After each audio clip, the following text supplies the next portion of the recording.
Hey everybody, it's Dean here, and I'm with Ant Parsons, and he is the director of ALP Synergy. I know him as Ant, and we've known each other since what, February time, is it? Yeah, a bit earlier than that, November last year. November last year. Wow, time goes really fast, doesn't it? It does. So you are, yeah, we had a conversation beforehand, and you work with, and I don't know whether we'll offend people, but I'll say it anyway, bonkers professors. Do you want to elaborate on that? And maybe I shouldn't have said that. I don't know. Yeah, no, I think bonkers professors is okay, Dean. So I work with professors who are fantastic at their research. They really know what needs to be done to move on an environment or a water or a sustainability issue. And they can get funding for that. They're good at securing funding from appropriate organizations. But what they then aren't necessarily always good at is getting their links with businesses and industry to be able to translate their research into impact. Okay. And that's really important for them. They want their research to make a difference. Yeah, otherwise there's no point doing it really. If it's just a piece of paper. Absolutely. Yeah, there is blue sky research out there, fundamental stuff that works out how the world works, how systems operate. I tend to work at the more practical end of research and work with the professors who want to say, well, we've been doing this for years. We now want to see industry pick that up and it to make a change in the environment or in society somehow. So for an example, and this is a complete novice looking into your world. So if I say this and I'm a bit of an idiot, just humor me. So research, like for an example, you do a lot with water and how to manage water, conserve water, all that kind of stuff. But the research is things like a university discovers how to make a waterless toilet, for an example, which is a big thing now in service stations around the country. What you're talking about is that you would help the people who've researched and figured out how to do that, translate that to a commercial use that somebody could develop. Yeah, potentially. The bonkers professor is likely to have worked out how the toilet could be most efficient in that example. Probably hasn't then prototyped that toilet, probably hasn't worked out who the customers might be and how they might then have that scaled up and taken out to a wider market. Okay. So we could help in that example. Okay. A similar example, and one that's very topical, plastics in the environment. Everybody's seen the pictures of the turtles with the plastic around their necks and other things like that. And there is a lot of research going on to work out, well, if a plastic piece of plastic litter gets into the river in London, where does it go? Yeah. What happens to it? How long before it breaks down? And that research is really important for water companies, for instance, who need to know, well, if we're discharging into a river and people are saying it's full of plastics, are we going to be blamed for that? Yeah. What's our responsibility in this world? And if plastics are coming into sewers, what do we need to do to manage that? So it's bringing that research and connecting it with the challenges that people face and the industry face. Just as an aside, because I know on LinkedIn you put a lot of stuff about sustainability on your LinkedIn to really champion it. I saw this. We were at a hotel doing one of our training sessions in London, and they were giving out plastic cups, clear plastic, like beer, disposable beer cups. But they said, just be aware that after about 3 hours, they dissolve. And I was like, what? Really? And then I thought, wouldn't it be great if they could make McDonald's straws out of dissolvable plastic? Because nobody likes paper McDonald's straws, do they? No.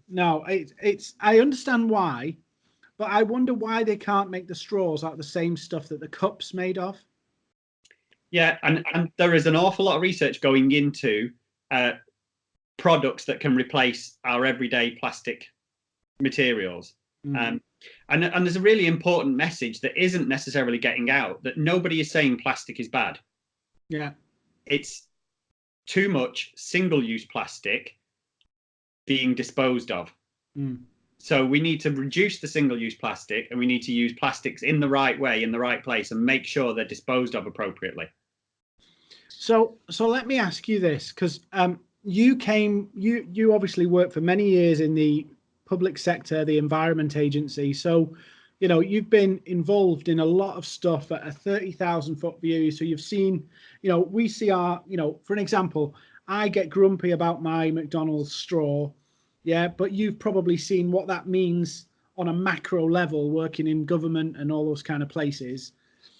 But there is a perception, and I might offend you, but please don't hang up, that the public sector can be quite inefficient in the sense of things take a long time to do. Well, we only need to look at Brexit to know that things seem to get more and more complicated.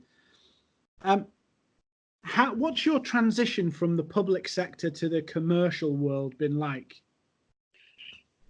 Great question. I never quite knew what I was going to have when I left the public sector. I was confident that I had a breadth of experience and transferable skills that I would be able to leave the public sector and find something useful to do. Mm-hmm.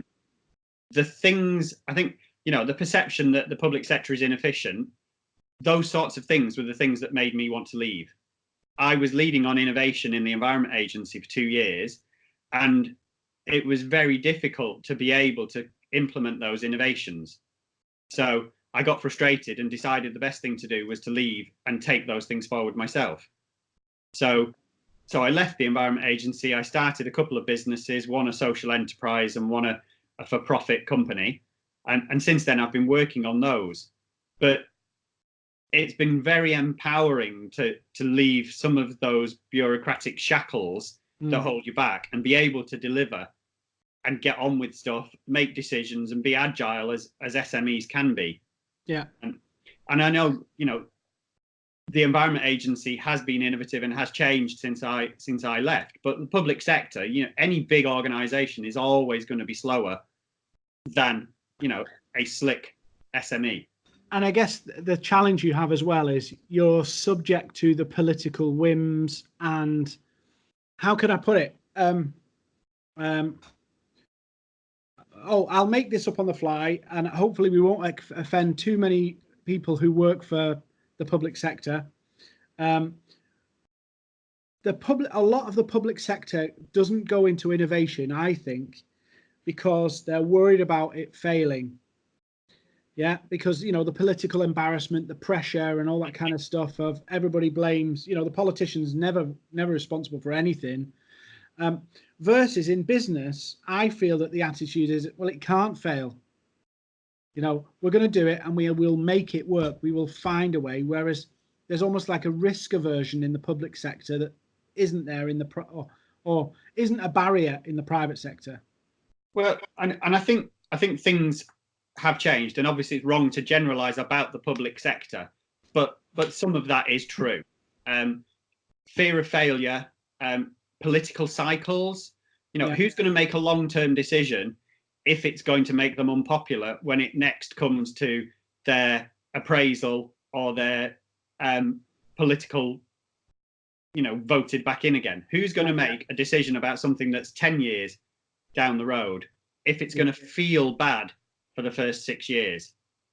So I think with businesses, they can make good decisions that are more strategic. They can think about their long-term future, and they can learn from failure. So it might not be that they say it can't fail, but if they do fail, they'll learn from it, they'll pivot, they'll change a little bit, and the return is potentially just as quick in the private sector. You learn from your failure. In the public sector, somebody else beats you up for your failure. Yeah. So in your business world, as you go around doing the things that you do now, what do you find the most big difference in the way you approach things from the old to the new world? What was the biggest shift for you?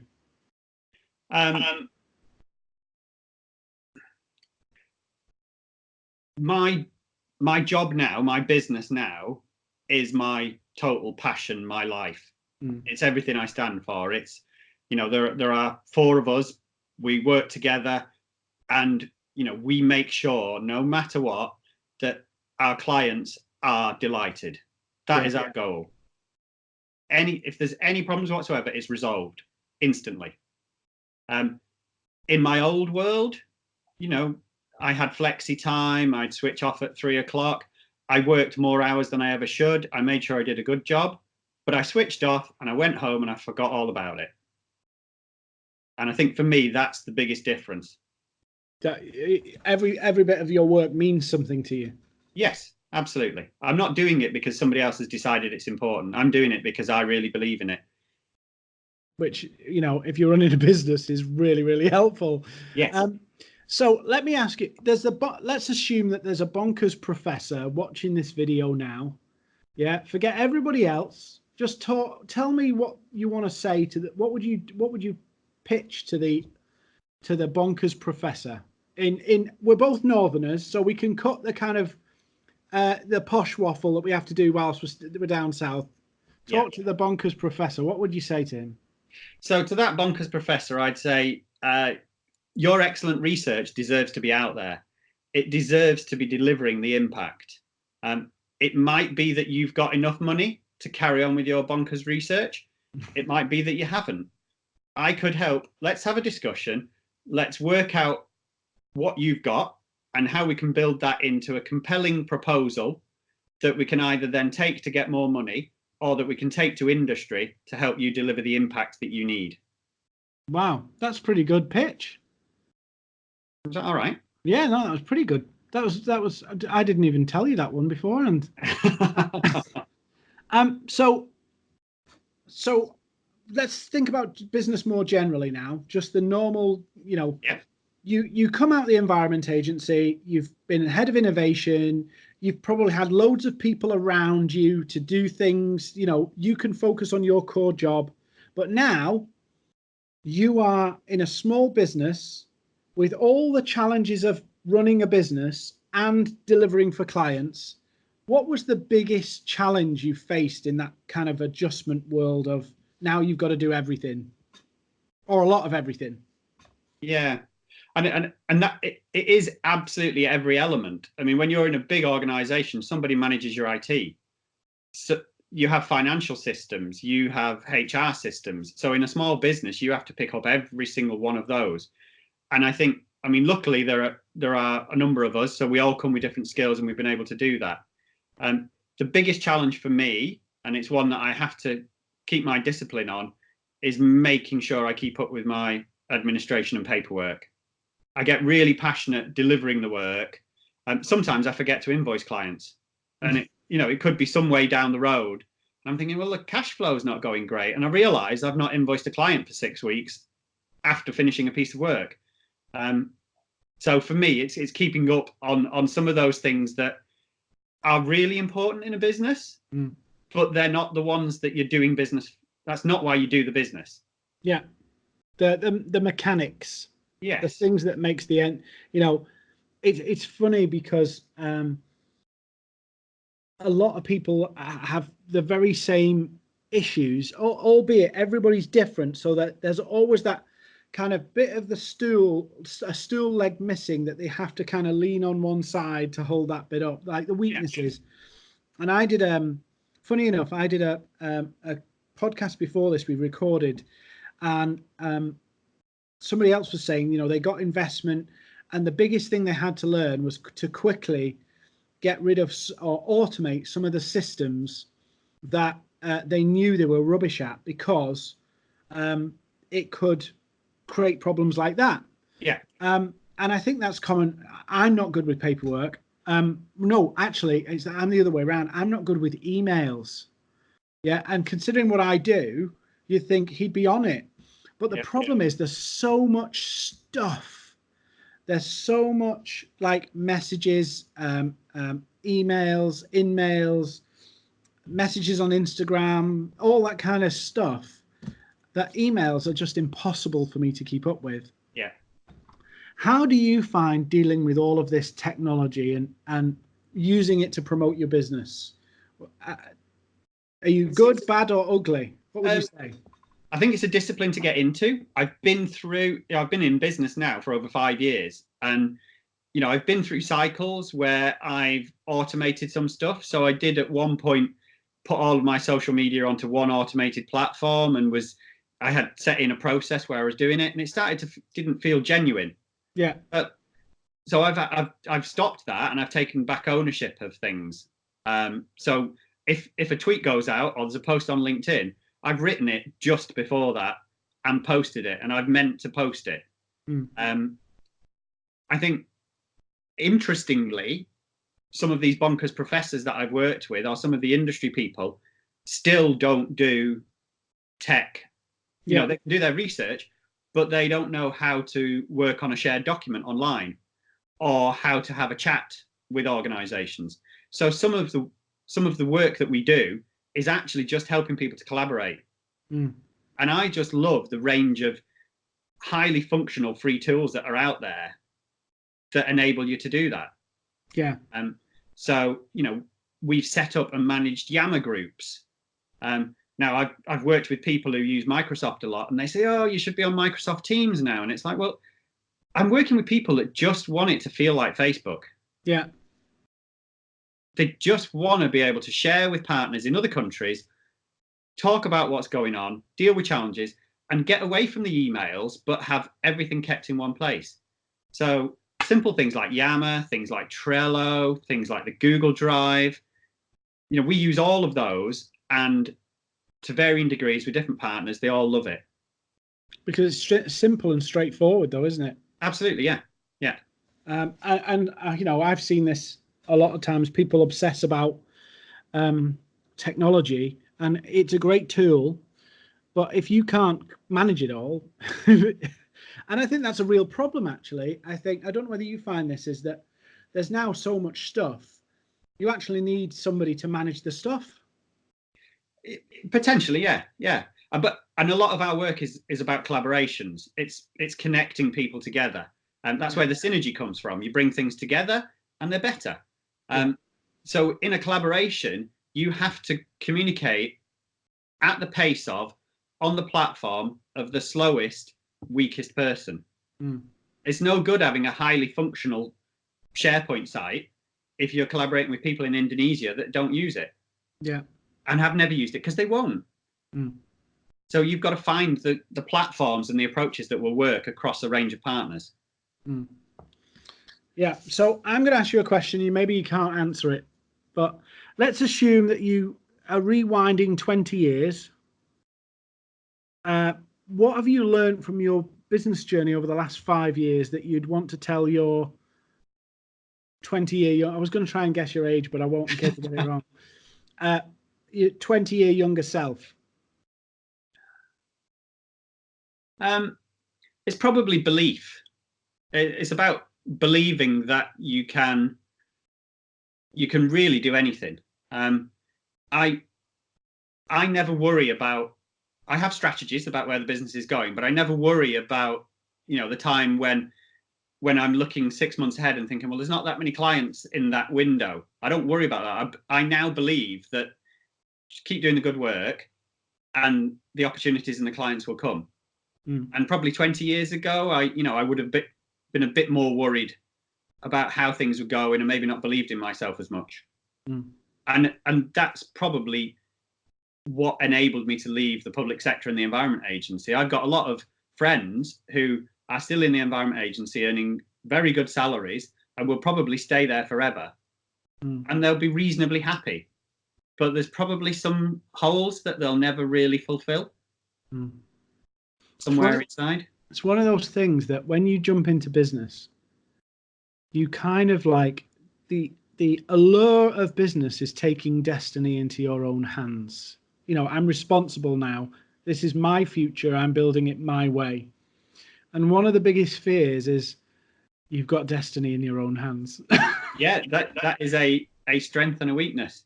The first thing I did, I never had a paying client for the first 9 months after leaving work. I was looking, but I wasn't necessarily looking that hard.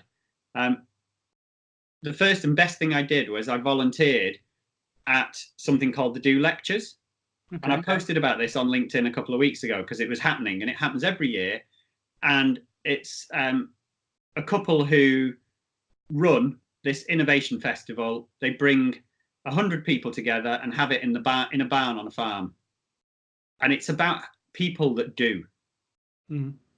And it's just about sharing experience of doing, getting stuck in and succeeding at whatever it is that you want to do.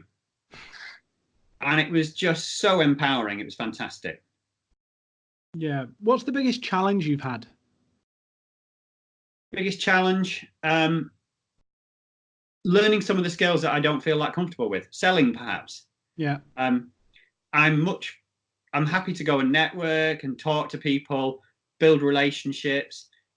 I can do all of those things, but then turning that into, okay, well, actually, I think that we should be having a relationship where there's a financial connection there. I'm not that good at turning that. But you know what's really, really interesting about that, and I'll wrap up in a minute because it is Friday and we probably both want to go and have a refreshing drink of some kind. But lots of people who deliver expertise have that same problem. So it's not just because you're having a conversation, and particularly for you, and I'm not going to turn this into kind of a therapy session or anything. So we'll do that next week. Yeah, particularly you who's so passionate about what you do. Yeah, you'd do it for free, wouldn't you? If you're honest, if you didn't have to earn money, you would do what you're doing now for free. Yeah, and I have done in the past. Yeah. Well, don't say that on here because we might have bonkers professors listening. But you would. So when you're saying you'd do it for free, because you would do it for free, that's the price sometimes you will attach to what you do. And in that process, you can undermine your own value because you go, oh, well, I love what I'm doing. I do my, I'd do it for free if I could. If somebody gave me £1 million or something and I could live forever, I would just do this anyway. Yeah. But when you just go, oh, I'm doing it for free, you've attached zero value to it. That's one of the things I've been taught. Anyway, I'm on a rant, but I'll leave that for another day. Yeah, no, I think there's definitely something in there, Dean. So I'm going to wrap up with one final thing. You've got a picture on your wall, dream big. What do the next 5 years look like for you guys? There are some real challenges out there. We've talked about water. There's some real challenges out there with water. In simple terms, we use too much water, and that is a societal problem. Whether it's individuals, whether it's businesses, and that we have a problem in the UK, even though it rains a lot, and we've clearly got floods going on in Yorkshire at the moment. In other countries, that is immense. We're looking currently at how we can upskill and contribute more to really having an impact and making a difference in that water challenge globally. So we're building new relationships with new bonkers professors, with new companies, with new funders, and we're getting new skills within our team so that we can actually try and make a difference there. We want to have an impact on the water challenges globally. And when you say we have an issue with water in the UK, is that just a fact that we're using more than we're able to? Because we're an island, so... Yeah. I mean, look out the window. It's probably sunny today there. Yeah. It was sunny yesterday. You may well have sat and watched the news last night in Yorkshire, where it was absolutely throwing it down and the dam is collapsing. The climate, we have local weather patterns, and in the UK we have too much rain in some areas and not enough in others. And the south and the southeast are facing drought conditions. Wow. And in the simple, to a member of the public, that could mean, hose pipe bans. To the council, that could mean they can't build the houses that people are screaming for because there isn't enough water supply for that. To industry, that could mean, well, they need to relocate because they can't get the water they need to operate whatever activity it is they're doing. See, you never think, this is a bit, we need a second part to this, but you don't really think that all of these, because we're an island, it rains all the time. We complain about it all the time. You think, why is this an issue? But when you think about it and go, well, actually, it's not. It's a bit like cash flow, isn't it? Yeah. You need a steady flow of water all the time. And we have, places where it yo-yos. So we got one end of the country with this major issue, and then everybody else rejoicing at the sun that's actually making it worse in another. Yeah. And of course, in reality, if we had this real big joined up system where, a bit like oil, we could pump it round the country, or gas or something like that, we probably wouldn't have this problem. Maybe that's the solution. Maybe I'm a bonkers professor. Well, and people are looking into water transfer schemes. How do you move water from one place to another? And this is where sustainability comes in. If you move a lot of water, and we use a lot of water, it's going to use a lot of energy. Yeah. Oh, yeah.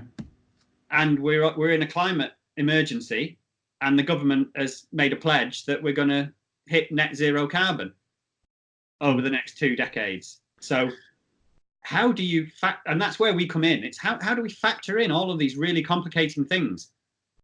Yeah. And now I realize why I'm not doing your job. It's a mission. We're all, I think, and we've all got to do a little bit. So tonight, Dean, turn the tap off when you brush your teeth, and don't flush the toilet too often. And we're all doing our bit. Okay, I will do that. I promise. Fantastic. And this has been an absolute pleasure. You've given me, we hear about all this stuff on the news. We hear about, all these things, even down to, this whole thing with the Yorkshire Dam thing. This has been enlightening for me.